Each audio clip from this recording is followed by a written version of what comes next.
गांव के बिल्कुल कोने पर एक पुराना सा घर था। उस घर में रहता था 6 साल का थुंग थुंग का बेटा और उसकी माँ सुशीला। थुंग थुंग शहर मजदूरी करने गए थे। जाते वक्त बेटे को कंधे पर बिठाकर बोला था, बेटा मैं जल्दी लौटूंगा, तेरे लिए मिठाई भी लाऊंगा।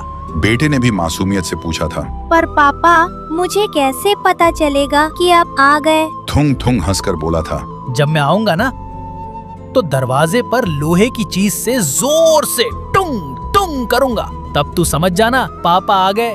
उस दिन के बाद 2 साल बीत गए। ना कोई फोन, ना चिट्ठी, ना खबर। गांव वाले माँ और बेटे को देखते ही अब फुसफुसाने लगते, लगता है थुंग थुंग अब नहीं आएगा।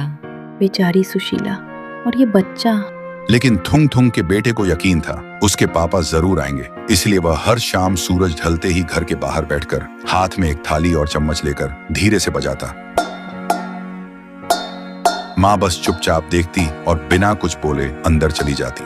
उनकी आंखों में आंसू होते, पर वह थुंग थुंग के सामने कभी नहीं रोती, क्योंकि एक सच जो बेटा नहीं जानता था। एक दिन सुशीला ने न्यूज में देखा था, जिस जगह थुंग थुंग काम में गया था वहां एक हादसा हुआ था, जिसमें बहुत सारे मजदूर मारे गए। लेकिन फिर भी बेटे के सामने अपने आंसू छुपाकर खड़ी रही, ताकि बेटे का भरोसा अपने बाप से न टूटे। लेकिन एक रात हवा तेज चल रही थी, बादल गरज रहे थे। उस रात भी थुंग थुंग का बेटा थाली लेकर बैठकर बजा रहा था। देखते ही माँ ने कहा, बेटा आज मत बैठ, बारिश आने वाली है। लेकिन बेटा नहीं रुका। देखते ही देखते बारिश शुरू हो गई, लेकिन फिर भी वह नहीं उठा। तभी अचानक दूर कहीं से एक आवाज आई।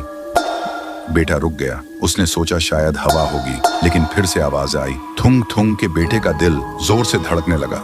तभी अंधेरे के बीच से थुंग थुंग सामने आया, हाथ में एक छोटा सा मिठाई का डिब्बा लेकर। बेटे की सांसें रुक गईं। माँ पीछे खड़ी कांप रही थी। बारिश रुक चुकी थी। फिर थुंग थुंग ने बेटे से बोला, बेटा पापा को माफ करना, मैं वादा निभाने में देर कर गया। सुनते ही बेटा थुंग थुंग के गले लग गया और रोते हुए बोलने लगा, पापा अब कभी मत जाना मुझे और माँ को छोड़कर। थुंग थुंग बोला, बेटा पापा को जाना होगा, पर याद रखना जब भी तुम टुंग टुंग बजाओगे पापा सुनेंगे, और अब तुम माँ का सहारा बनना, रोना नहीं। फिर उसने बेटे को प्यार से सुलाया और जाते वक्त बीवी के साथ बैठकर काफी देर तक दोनों रोते रहे। फिर बोला, तुमने मेरा वादा जिंदा रखा, शुक्रिया। इसका भरोसा कभी टूटने मत देना। और थुंग थुंग एक रोशनी के साथ चला गया। फिर सुबह बेटा जागा तो सब शांत था। उसे लगा शायद सब सपना था, लेकिन जब वह दरवाजे के पास गया तो उसे वहां एक छोटा सा मिठाई का डिब्बा मिला। तो दोस्तों, उम्मीद अगर सच्ची हो तो अंधेरे में भी रोशनी और मौत में भी जिंदगी मिल जाती है।